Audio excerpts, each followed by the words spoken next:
사람들이 흔히 하는 말 중에 아무리 해도 변하지 않는다, 누구는 안 변한다, 이런 말을 종종 하기도 하고 듣기도 합니다. 그런데 가장 불신앙적인 말 중에 하나가 아무리 예수 믿어도 변하지 않는 건 있다, 이런 말하는 것이 가장 불신앙적인 요소 중에 하나라는 말입니다. 여러분, 우리의 여러 가지 부족함이나 문제나 성격이나 모난 점이나 여러 가지 약한 부분조차도 여러분, 예수 만나고 하나님 만나고 믿음의 사람이 되면 변화가 일어날 줄로 믿습니다.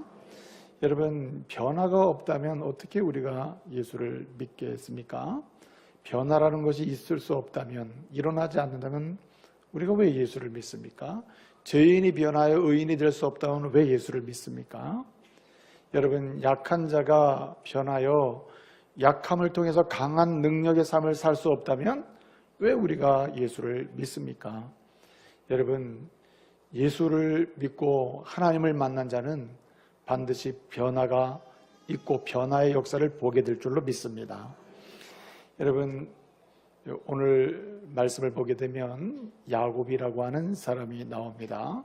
야곱은 할아버지 아브라함, 아버지 이삭, 어머니 리브가, 할머니 사라, 이와 같은 좋은 믿음의 가문을 가진 사람입니다. 그런 배경 속에서 자란 사람입니다.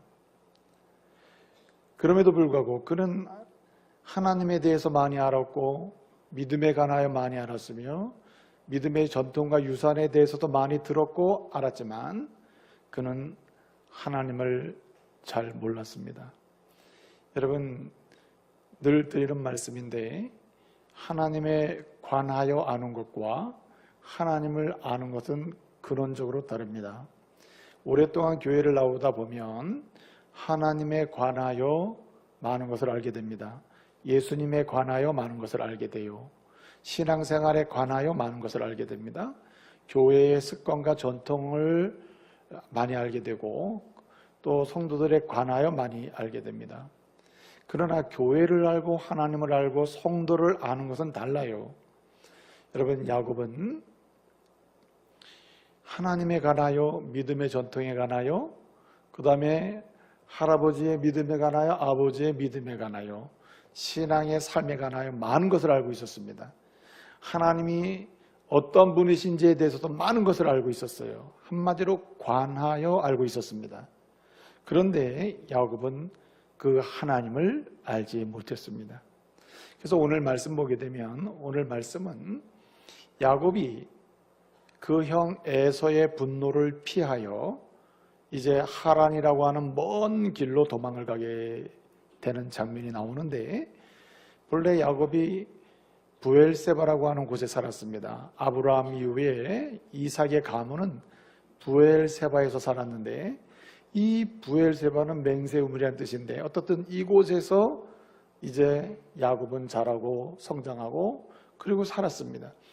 이런 고향을 떠나서 이제 이방의 땅, 전혀 상관없는 땅 하란이라고 하는 곳으로 형 에서의 분노를 피하여 살의가 있는, 죽이려고 하는 그런 에서의 분노를 피하여 도망을 가게 되는 거예요. 도망가는 길에 그는 어느 시점에 해가 지고 그리고 한 곳에서 머물게 됩니다. 유숙하게 돼요. 그곳에서 그 밤중에 꿈속에서 환상을 보고 하나님을 만나게 됩니다. 예수 그리스도를 믿게 돼요. 그리스도를 통해서 하나님을 만나게 됩니다. 그대로 어떻게 되었습니까? 하나님에 관하여 알던 사람 야곱이 하나님을 아는 사람으로 변한 줄로 믿습니다. 하나님에 관하여 많이 알았으나 하나님을 알지 못했던 야곱이 하나님을 관하여 아는 수준에서 뛰어넘어서 하나님을 아는 사람이 되었다는 말입니다. 가정의 분위기상으로, 집안의 전통상으로, 그 다음에 여러 가지 종교적 배경 속에서 하나님에 관하여 알았던 야곱이 이제는 부모나 그리고 아버지나 할아버지나 그 가정의 분위기와 상관없이 그는 전혀 다른 곳에서 그는 하나님을 알게 된 것입니다. 예수 그리스도를 통해서 하나님을 만난 이후에 그는 하나님을 아는 사람이 됐다는 말입니다. 여러분, 하나님을 안다는 말은 뭡니까? 그에 관한 많은 정보를, 하나님에 관한 많은 정보와 지식을 쌓는다는 의미가 아니라, 비록 상대적으로 하나님에 관한 지식을 부분적으로 알고 연약하게 좀 모자르게 알 수는 있어도 적어도 그는 하나님과 인격적으로 교제하고 만나며 대화를 하며 그분의 이야기를 들으며 그분에게 이야기할 수 있는 사람이 되었다는 말입니다. 여러분, 지금까지 우리는 혹시 가정의 종교적 전통이나 교회의 전통에 따라서 오랫동안 교회를 오르내리는 출석 성도로서 교회에 관해서 많은 것을 알고, 하나님에 관해서 많은 것을 알고, 예수에 관해서 많은 것을 알고, 신앙생활에 관해서 많은 것을 알고 있었으나 정말 1대1 부모와 함께 하나님이 아니고 또 온 가족과 함께 하나님이 아니라, 자식과 함께 하나님이 아니라, 부모와 일가 친척과 하나님이 아니라 1대1 나와 하나님과의 그러한 관계 속으로 들어갈 수 있는 은혜가 있기를 바랍니다. 지금까지 관하여한 사람이었다면 이제는 그분을 인격적으로 만나고 아는 교제가 있고, 그리고 함께 대화가 있고, 그분의 말씀이 들려주고 그분께 말씀을 드릴 수 있는 그런 상호 인격적인 깊은 관계, 교제의 관계, 신앙의 관계로 들어갈 수 있는 은혜가 있기를 바랍니다. 여러분, 하나님을 만나면 반드시 변화가 일어날 줄로 믿습니다. 여러분, 인격도 변하고 사고도 변하고 세계관도 변하고 다 변하게 되어 있는 것입니다. 아무리 여러분 뭐는 변하지 않는다, 지금까지 변할 수 없는 것 같아, 변할 수가 없어, 이렇게 말하는 것조차도 여러분, 예수를 만나고 예수를 통해서 하나님을 인격적으로 만나고 교제관계 속에 딱 들어가면 이 사람은 성격도 여러 가지 삶의 연약함도 모난 부분도 변화가 일어날 줄로 믿습니다. 그래서 우리는 이러한 믿음의 사람이 되어야 하는 거예요. 여러분, 하나님을, 예수 그리스도를 영접하고 그 믿음으로 인하여 하나님을 아버지라 부르는 자녀가 되는 만남의 사람이 되잖아요. 이런 사람은 세 가지의 믿음, 세 가지의 확신의 사람이 됩니다. 첫째는 오늘 야곱을 통해서 보게 되면 하나님이 함께 하시는데 함께 하시는 하나님이 나를 지키신다고 하는 그런 확신의 사람이 될 줄로 믿습니다. 여러분, 예수를 믿고 하나님을 아버지라 부르는 아버지와 자녀 관계에 싹 들어가잖아요. 그 하나님을 인격적으로 만나는 만남의 사람이 딱 되잖아요. 만나고 나면은, 만나기 시작하고 만남의 관계 속에 들어가면 이 사람이 확신의 사람이 돼요. 여러분, 광야는 두려움의 현장이에요. 광야는 염려의 현장입니다. 그럼에도 불구하고 두렵지 않는 곳이 돼요. 환경은 전혀 변하지 않았어요. 근데 여러분, 오늘 야곱은 하나님을 만난 다음에 그는 두려움의 사람, 염려의 사람이 두려움에서 자유케 되는 사람이 됐어요. 근심에서 소망의 사람으로 바뀌었어요. 환경은 여전히 루스라고 하는 광야 땅입니다. 근데 바뀌었어요. 사람이 바뀌었어요. 어떻게 바뀌었다는 말입니까? 왜 두려움과 염려로부터 자유케 됩니까? 그는 확신의 사람이 됐기 때문이에요. 하나님이 나를 반드시 뭐 하신다? 지키신다. 예? 반드시 지키신다. 여러분, 히브리어에 샤마르라고 하는 단어가 있습니다. 샤마르, 지킨다 하는 뜻인데, 이 지키라 하나님께 사용되는 이 샤마르는 부분적으로 또는 필요할 때 이런 개념이 아니에요. 항상 언제나 완벽하게, 할렐루야, 항상 언제나 완벽하게, 항상 언제나 완벽하게 지키신 하나님, 샤마르. 여러분, 하나님을 만나고 하나님을 인격적으로 경험하고 그리고 하나님과 교제하는 이런 만남의 사람, 만남에 사는 사람이 되잖아요. 그러면 하나님은 반드시 항상 언제나 나를 온전히 완벽하게 내 인생을 지키신다고 하는 확신의 사람이 될 수밖에 없는 거예요. 여러분, 오늘 두려움과 염려와 그리고 고단함 속에서 오늘 여기 11절을 보게 되면 한 곳에 이르러 해가 진지라, 한 곳에 이르러 해가 진지라, 거기서 뭐 하더니 유숙하더니 했습니다. 유숙했다. 여기 해가 졌다고 하는 말은 진짜 해가 진 거죠. 하루를 온전히 며칠을 아마 걸어온 것 같아요. 근데 하루를 온전히 걸어보니까 이제 해가 지게 된 겁니다. 그 해가 진다고 그런 거죠. 여러분, 근데 해가 진다는 이 표현은 대단히 중요합니다. 나중에 야곱의 인생을 결정적으로 바꾼 두 가지 사건 중에 하나가 오늘 여기 베델 사건이고, 또 하나의 사건이 야복강 사건입니다. 야복강가에서 밤새도록 하나님의 사자와 씨름하고 그리고 다시 일어나는 사건인데, 그 사건에서도 해가 등장합니다. 그래서 성경에서는 해가 진지라, 어떤 특정한 사건에서 해가 진지라라고 하는 이 말이 나오잖아요. 이 말은 1차적으로는 사실적으로 해가 졌다는 말이에요. 맞아요. 그런데 여러분, 성경에서 이 말을 쓰는 이유는 그의 인생 자체가 해가 지고 있다는 것을 의미해요. 여러분, 야곱은 형 에서의 분노를 피하여 도망을 갑니다. 본래 강약길은 근동아시아 지역에서요, 광야 여행은 절대 혼자 하지 않습니다. 왜 그러냐? 혼자 한다는 말은 그 자체로 죽을 수 있다는 것을 의미해요. 생존의 위협을 받아요. 추위의 위협을 받아요. 그리고 고독함의, 외로움의 위협을 받아요. 그렇기 때문에 광야길은 절대 혼자 여행하는, 근동아시아 지역에서 항상 무리를 지어서 몇 사람이 함께 갑니다. 근데 여러분, 야곱은 형 에서의 분노를 피하여 도망을 가는데 어느 하나 누구 하나 함께 갈 수 없는 그런 사람이 존재하지 않는 것입니다. 홀로 광야길로 들어선 거예요. 얼마나 급했으면, 얼마나 위험했으면, 얼마나 무서웠으면 광야길로 들었을까. 그런데 여러분, 그렇게 가는 인생 자체가 어떻습니까? 그는 부모와의 상의 끝에 하란이라고 하는 곳을 가요. 여러분, 그의 고향 부엘세바, 그가 살던 곳 부엘세바, 가나안 땅 부엘세바, 이 부엘세바에서 하란까지의 거리는 아무리 작게 잡아도 800km입니다. 많이 잡으면 900km까지 이야기를 해요. 그러니까 800에서 900km 정도의 거리를 향하여 가는 것이에요. 그것도 누구? 혼자. 근데 여러분, 이러한 야곱의 상황을 가장 잘 표현해 주는 게 뭐냐면 해가 진지라요. 심리적, 정신적, 영적으로, 관계적으로, 상황적으로, 환경적으로 어떻습니까? 완전히 해지는 상태. 사면초가입니다. 앞도 옆도 뒤도 다 막힌 거예요. 다 막힌 상태예요. 아무도 나를 지켜줄 수 없다. 광야의 짐승으로부터 나를 지켜주는 자 없으며 외로움으로부터 나를 지켜주는 자 없고, 그리고 광야의 추위와 더위로부터 나를 지켜주는 자가 없다. 이런 얘기예요. 지금 나 홀로다. 얼마나 두렵고 쓸쓸하고 외롭고 절망적 상황인가 말이죠. 아무도 지켜주는 사람이 없는 상태. 근데 여러분, 이러한 루스 땅 그 한 곳에서 누굴 만납니까? 하나님을 만난 줄로 믿습니다. 여러분, 사람이 하나님을 만나는 방법이 여러 가지가 있겠죠. 근데 여러분, 하나님을 만나는 방법은 오직 하나밖에 없어요. 사다리가 있어야 돼요. 사다리.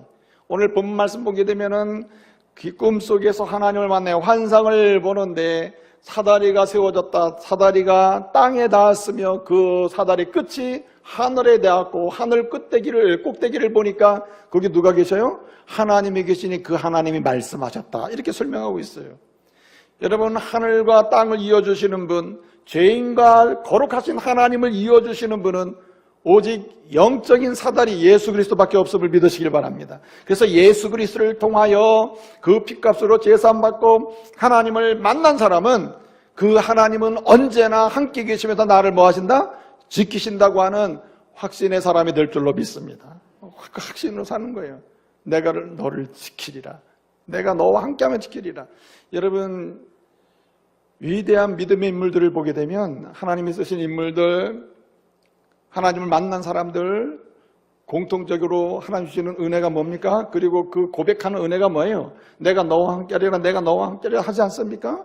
오늘 야곱에게도 내가 너와 함께하리라 하시는 주님이 여호수아에게도 함께한다고 하셨고, 모세에게도 함께 하신다 그랬고, 그리고 여러분 마태복음 28장 20절 보게 되면 예수 그리스도 안에서 구원받은 모든 하나님의 자녀들, 특별히 제자들에게 복음을 사랑하고 복음의 은혜로 사는 사람들에게 내가 세상 끝날까지 어떻게 해요? 함께 하겠다.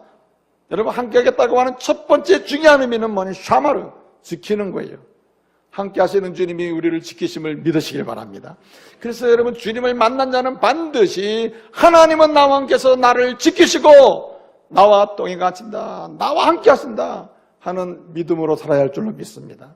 그래서 오늘 야곱은 오늘 서원하면서 이렇게 얘기해요. 나는 믿습니다. 하나님이 함께 하시면서 나를 지키심을 믿습니다. 나는 확신합니다. 이렇게 이야기하고 있는 거예요. 여러분, 많은 사람들을 만나면서 신앙의 삶의 여정에서 우리가 늘 고백하고 믿음의 고백을 하고 확신 있게 선언해야 될 것이 바로 여기 있어요. 하나님은 나와 함께 하시며 뭐 하신다? 반드시 지키신다. 그뿐만 아니라 여기 여러분 예수 그리스도를 통하여 하나님을 만난 사람들은 어떤 확신의 사람이 되는가, 어떤 믿음의 사람이 되는가, 믿고 확신하는 내용이 무엇인가. 오늘 말씀해 보니까 오늘 야곱은 서원하면서 이렇게 얘기합니다. 하나님께서 내게 음식과 옷을 주사 그랬어요. 음식과 옷을 준다. 이게 무슨 말입니까? 하나님은 공급하시는 분임을 믿으시길 바랍니다. 하나님은 함께 하시면서 우리의 삶을 지키시고 지키시는 가운데 우리의 인생의 여정 중에 미리 앞서가시면서 미리 준비하시면서 때를 따라서 우리의 필요를 공급하시는 분이에요. 일용할 양식을 공급하시고 우리의 삶의 영적으로나 모든 육적으로나 모든 삶의 필요를 규모 있게 가장 적절하게 알맞게 공급하시는 분이 우리 주님이시란 말이에요. 야곱은 우리 하나님을 만난다면 확신했어요. 믿었어요. 아, 그렇구나. 하나님이 내가 아무리 화란으로 가는 이 800에서 900km 되는 엄청난 길을 간다 하더라도 두려워할 필요가 없구나. 염려할 필요가 없구나. 외로워할 필요가 없구나. 왜? 그 하나님이 나에게 뭐예요? 필요를 공급해 주시기 때문에. 더울 때는 시원함을, 추울 때는 따뜻함을, 모자랄 때는 충분함을, 외로울 때는 뭐예요? 기쁨을 주신다. 때를 따라 공급해 주신단 말이죠. 여러분, 하나님은 사람이 아니십니다. 전능하신 하나님은 여러분의 전체 인생에 걸쳐서, 여러분의 인생이 70이여 강건한 80인데 그 인생 전체에 걸쳐서 우리 하나님은 여러분의 필요를 미리 예비하시고 준비하고 계심을 믿으시길 바랍니다. 그래서 우리는 우리를 위하여 공급하시고 미리 준비하시며 공급하시는 그 은혜를 확신하고 그 놀라운 하나님의 역사를 믿고 고백하면서 우리는 그 은혜를 늘 체험하기를 소원해야 되는 거죠. 또 한 가지 확신이 있습니다. 여러분, 예수를 믿고 구원받아 하나님을 만나며 살고 만난 사람들은 공통적인 확신이 있는데 그 믿음의 확신이 무엇인가? 믿고 사는 게 있다. 다른 것은 몰라 나는 이걸 믿는다 하는 게 있다. 이게 뭡니까? 오늘 말씀 보게 되면 이렇게 얘기해요.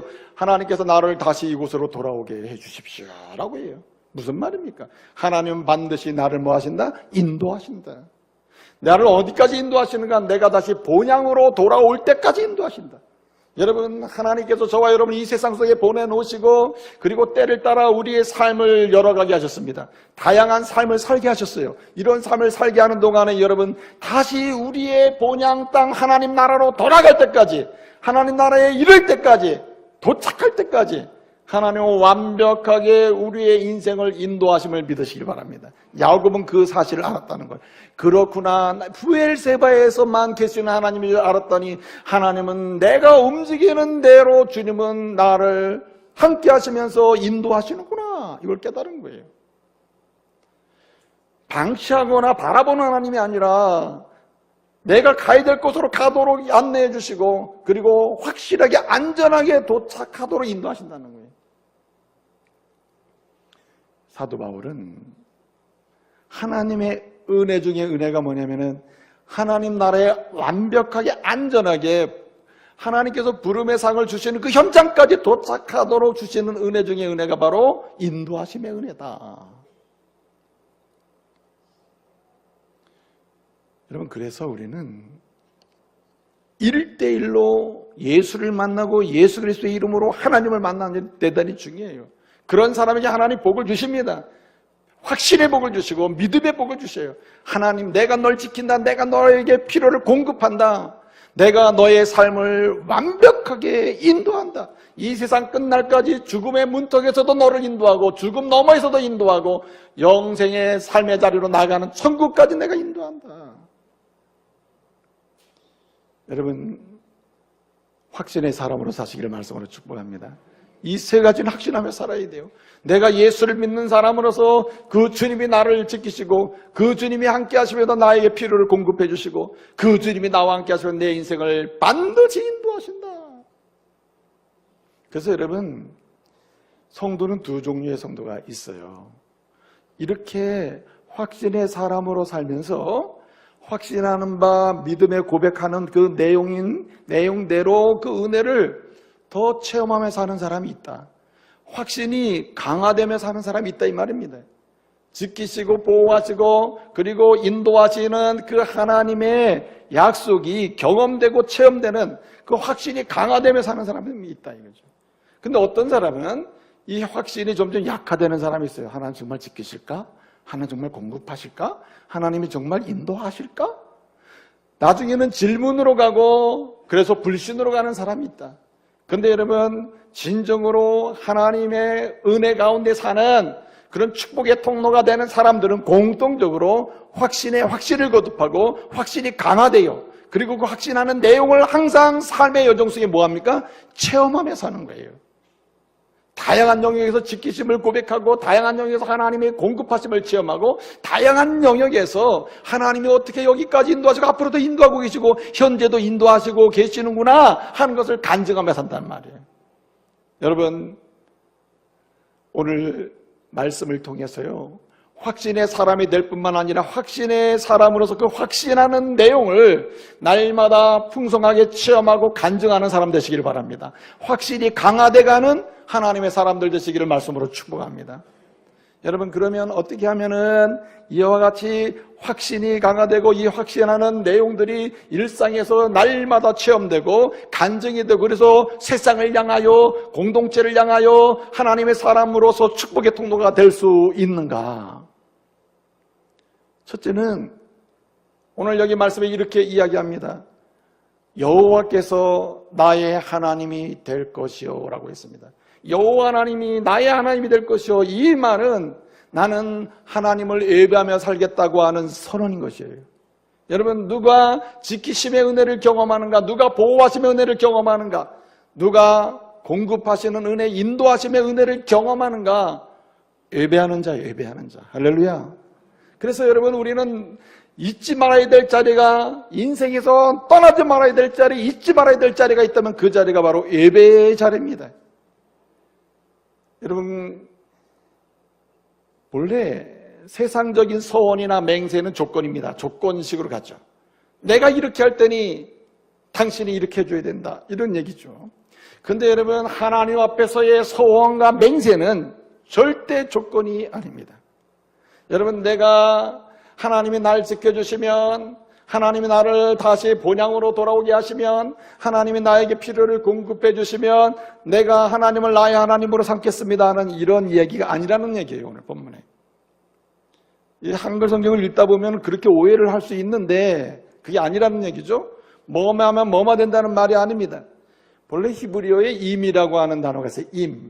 임이라고 하는 단어인데 이 단어는 흔하게 번역되는 단어가 영어로 if로 번역됩니다. if. 만약에 당신이 뭐 해주시면 이렇게 되는 거죠. 요거는 조건으로 해석되는 건데 일반적으로 사람들과의 관계 속에서 임이라고 하는 단어를 쓰면서 번역할 때는 if로 번역해요. 만약에 당신이 나를 도와주면 내가 당신한테 뭘 해줄게, 이렇게 되는 거죠.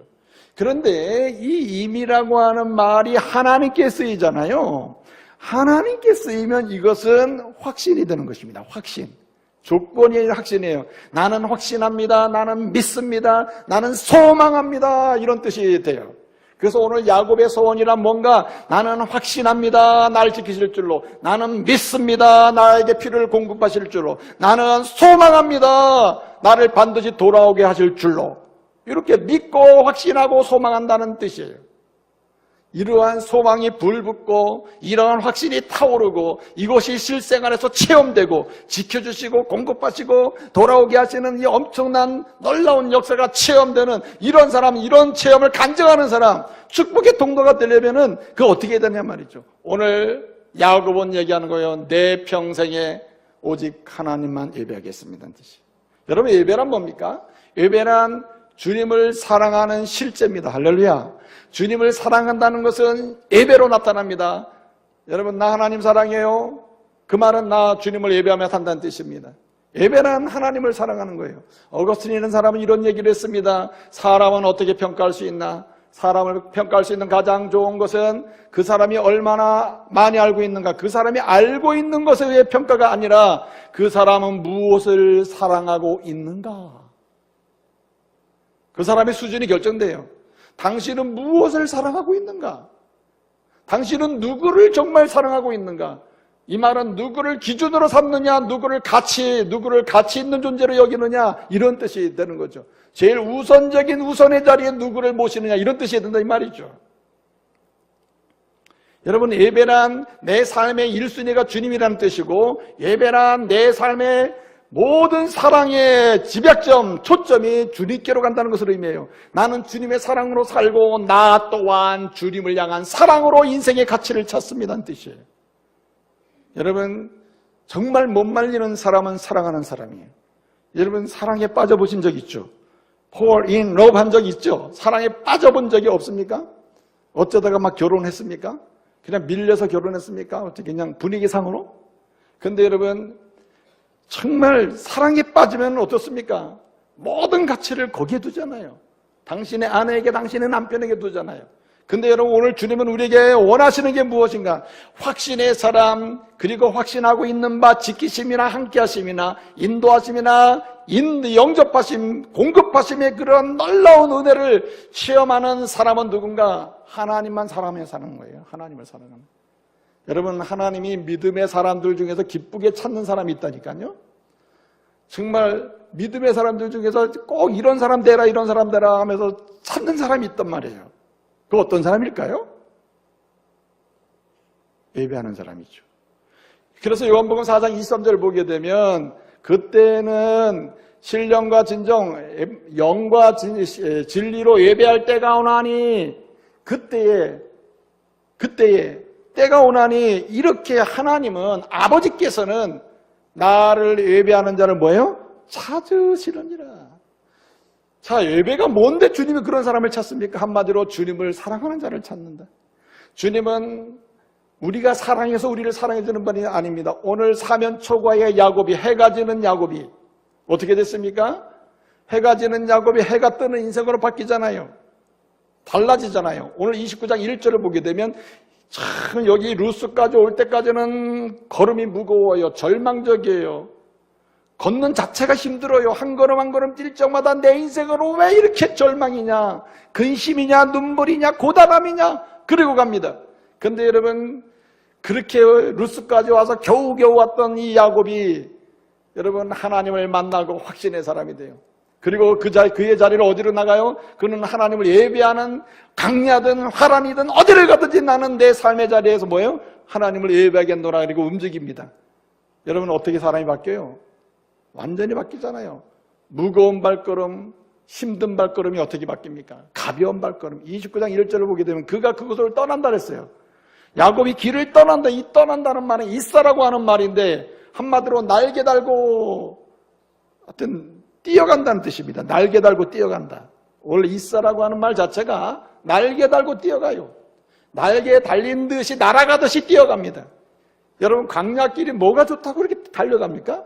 이 말은 하나님을 만나고 하나님의 그 지키심이나 보호하심, 인도하심이나 이런 걸 확신하게 되니까 그는 발걸음이 달라졌다는 말이에요.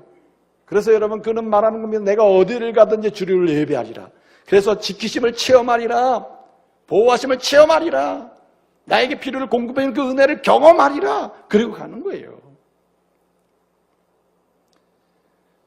그래서 여러분, 이 하나님께 예배하는 이 과정 자체는 사실은 공적인 예배만 말하는 건 아닙니다. 여호와께서 나의 하나님이 될 것이요. 이 말은 외하야라는 말인데 이 말은 이런 뜻이에요. 그냥 단순히 하나님을 그냥 예배하는 이런 하나님을 나의 하나님이 이렇게 삼도록 예배하는 수준이 아니라 일상 전체가 예배하는 거예요. 일상 전체가. 공적인 예배는 말할 것도 없고 우리가 약속에 하는 예배 드리는 건 말할 것도 없고 일상에 예배하는 삶으로 주님께 드린다는 뜻입니다.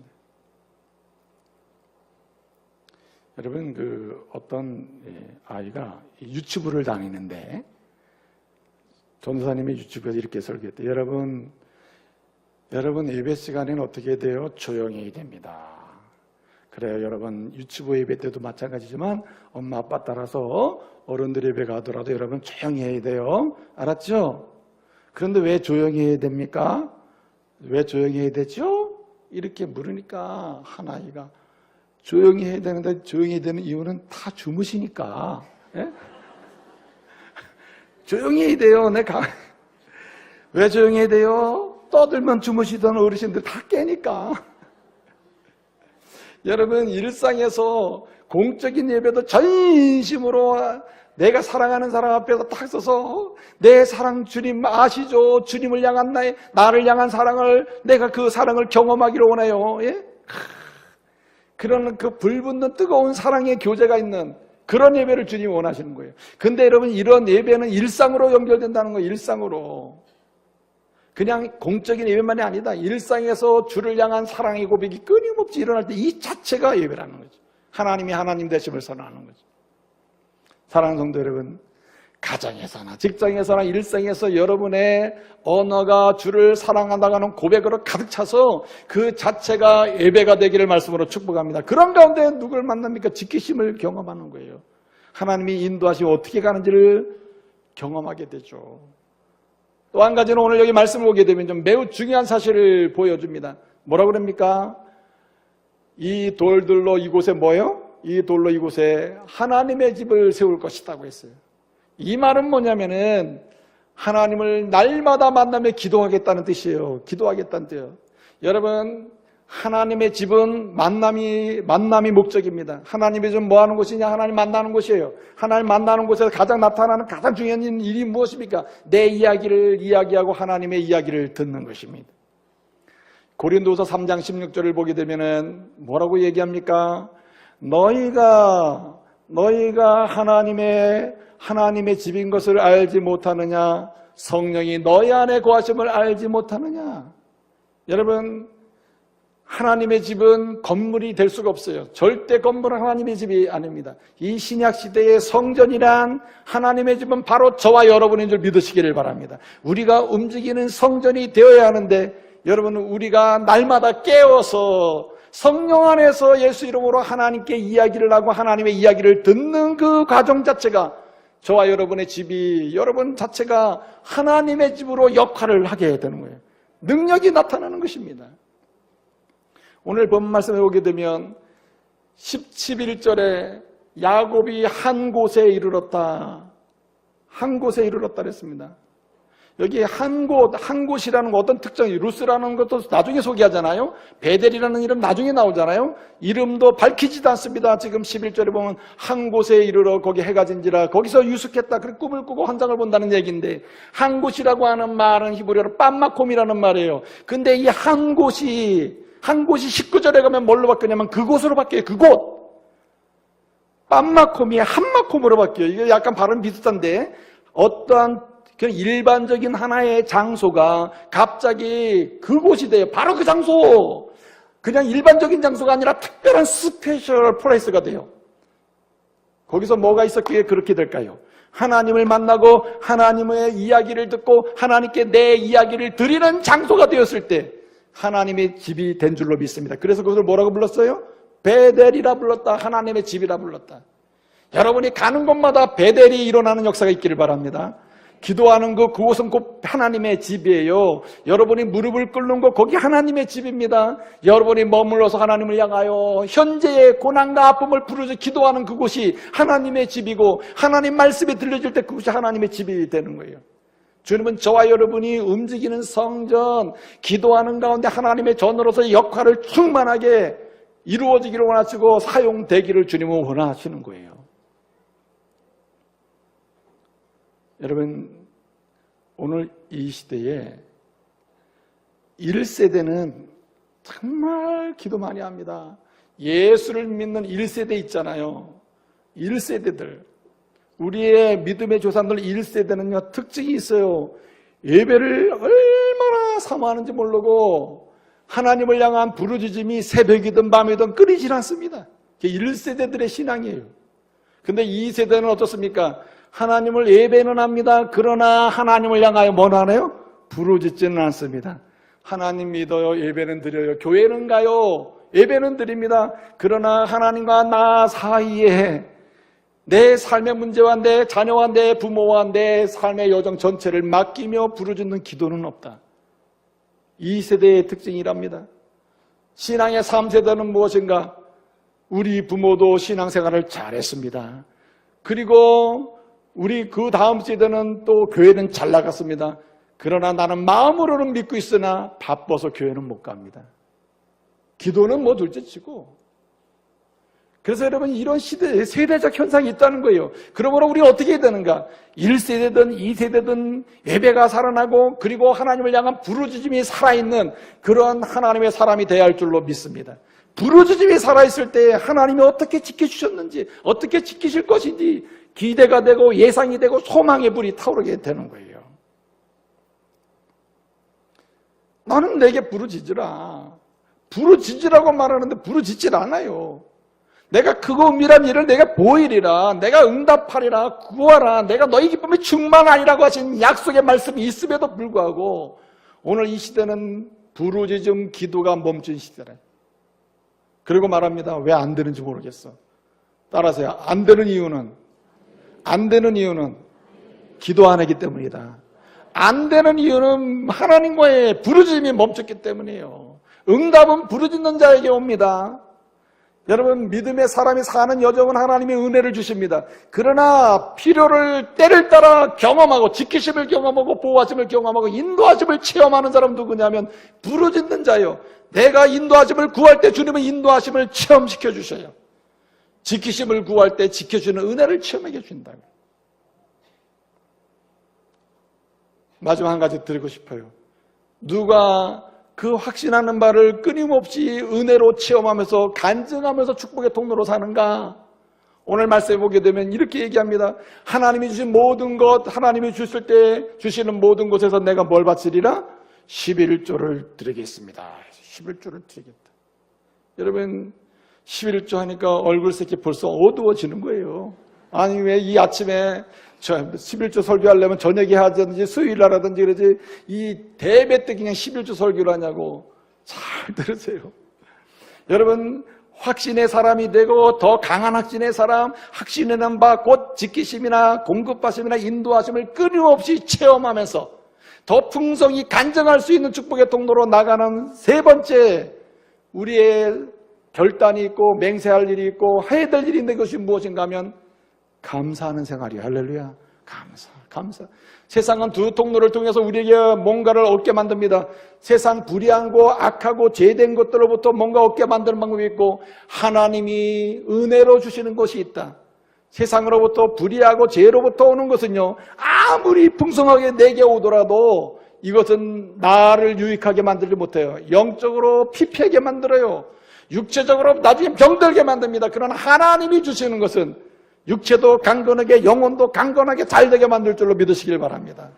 그래서 여러분 우리는 하나님이 주시는 모든 것으로 살아야 돼요. 우리의 인생에 주시는 바 모든 것 다 하나님이 은혜로 주시는 것입니다. 그래서 여러분 성도는 확신하는 바 지키심이나 공급하심 인도하심을 끊임없이 삶의 영역에서 체험하려면 늘 그 은혜에 대한 감사로 살아야 돼요. 늘 감사해야 됩니다. 하나님이 주신 하나하나의 은혜에 대해서 감사할 줄 알아야 돼요. 주신 은혜에 대해서도 감사할 수 있어야 돼요. 여러분 그 하나님이 주신 은혜의 감사의 최극상의 표시가 뭐냐면 11조예요. 하나님의 모든 것이 하나님의 것입니다. 하나님의 은혜로 받았습니다. 그러므로 내 모든 것 지금까지 공급하시고 지키시고 인도하시는 것처럼 내 삶을 그렇게 하실 줄로 믿습니다. 그리고 감사의 표시라는 거죠. 여러분 11조를 드리냐 안 드리냐 이게 중요한 게 아니라 우리의 삶의 모든 것을 주님이 주심을 믿고 주님께 감사의 삶을 사느냐 안 사느냐가 중요한 거예요. 거기에서 11조도 가능한 것이고 하나님께 드림도 가능한 것이고 사람이 보이기 시작하는 거죠. 여러분 모든 것이 주님으로부터 주님이 공급하신다고 하는 이런 감사의 자리로 나가게 되면 하나님이 보여요. 하나님이 내게 이렇게 은혜를 주시는구나. 그 다음에 누가 보입니까? 사람이 보여요. 사람이. 아유 그렇구나. 내 사랑하는 형제야 가족이 여기 있구나. 이 남편과 아내가 귀하구나. 이렇게 보입니다. 그러나 여러분 모든 것이 하나님으로부터 왔으며 그래서 난 감사할 수밖에 없다고 하는 이런 기본적인 삶의 실제가 결여되잖아요. 그러면 문제가 생깁니다. 가까이 있는 사람일수록 다 돈으로 계산되는 거예요. 물질로 계산되는 거예요. 그래서 원망과 불평이 생기게 되는 것이죠.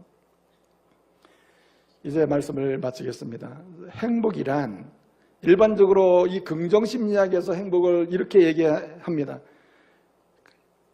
진정 일반적으로 행복이란 현실적으로 만족이 있어야 되고 그 다음에 현실적인 만족 가지고는 진정한 행복이 있을 수 없다.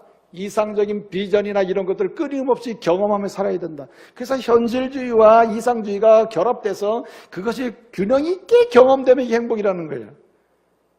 여러분 이해가 되십니까? 상당히 그럴듯하지 않습니까? 근데 여러분 말은 맞는데 실제로 그게 가능할까? 오늘 주님 말씀하신 거예요. 당신이 축복의 통로로서 당신도 행복하고 다른 사람도 행복하게 하려면은 하나님 만나야 된다는 거예요. 하나님 만나면 땅에서도 하늘을 향한 비전에서도 거기에서 기쁨을 경험하기 시작한다는 말입니다. 사람들은요, 자기가 인생을 살아가면서 덕을 쌓습니다. 자기의 덕목을 세워가요. 그래서 취업을 위하여 성공을 위해서는요, 이력서 덕목을 만듭니다. 이력서 덕목, 스펙을 만들어요. 이력서 덕목이라는 게 있어요. 누가 뭐든지 이력서 덕목을 딱 그 사람이 쓴 것을 보면 이 사람 쓸만한데 이렇게 평가해주는 이력서 덕목이 있다. 그런데 여러분 또 하나의 덕목이다. 조문 덕목이 있다. 조문 덕목. 당신이 이 세상을 끝나서 마감할 때에 사람들이 찾아와서 당신을 평가하는 덕목이 있다는 거예요. 그런데 여러분 우리는 어떻습니까? 이력서 덕목에는 온갖 관심을 기울이지만 이거는 빅미의 브룩스라고 하는 사람은 빅미 자기를 크게 만들고 과장하고 거대하게 만들어 보려고 하는 이런 데 집중한다는 거죠. 그런데 여러분 사람에게는 리틀미 지극히 작은 부분이 있다는 거예요. 어떻게 보면 쓸모없는 것처럼 보이고 가치 없는 것처럼 보이고 인정받으나 안 받으나 별 소용이 없는 것처럼 보이는 게 있다. 그런데 여러분 사실 당신을 좋은 덕목으로 가치 있게 평가되고 의미 있게 만들고 인생을 복되게 만드는 것은 이렇게 과장해서 키워가는 빅미의 문제가 아니라 리틀미 지극히 작은 데 있다. 작은데. 근데 이것으로부터 시작되면 큰 것은 커질 수도 있다. 큰 것으로부터 시작하면 작은 것을 놓칠 수도 있다는 말이죠. 여러분 어떻게 해야 됩니까? 하나님 만나야 되는 거예요. 예수 안에서 하나님을 인격적으로 진정으로 만나서 그래 내가 세상에서 보면 정말 문제도 있고 위험하고 그리고 정말 모자라고 그리고 뭔가 불안한 상황이지만 하나님 안에 있으니 그분이 나를 지키시고 그분이 나에게 필요를 공급하시고 그분이 나를 인도하시겠구나. 이러한 확신으로 살아갈 때 우리는 지극히 작은 부분에서도 하나님의 영광을 보게 될 줄로 믿습니다. 여러분 오늘부터 이런 은혜를 끊임없이 경험하고 강한 확신의 사람, 리인포스먼트, 더 확신의 강력한 하나님의 사람이 되는 이런 사람, 그 확신의 내용들을 끊임없이 삶의 자리에서 가정이든 교회에서 어디든 체험하는 사람, 그래서 간증하는 사람, 축복의 통로가 되기 원하는 사람, 그런 사람 되어야 합니다. 여러분 세 자리로 나가세요. 예배 자리로 나가시길 바랍니다. 여러분 기도의 자리 찾으세요. 여러분 감사의 자리 찾으셔서 이 은혜의 놀라운 경험을 끊임없이 하시기를 말씀으로 축복합니다. 기도하겠습니다.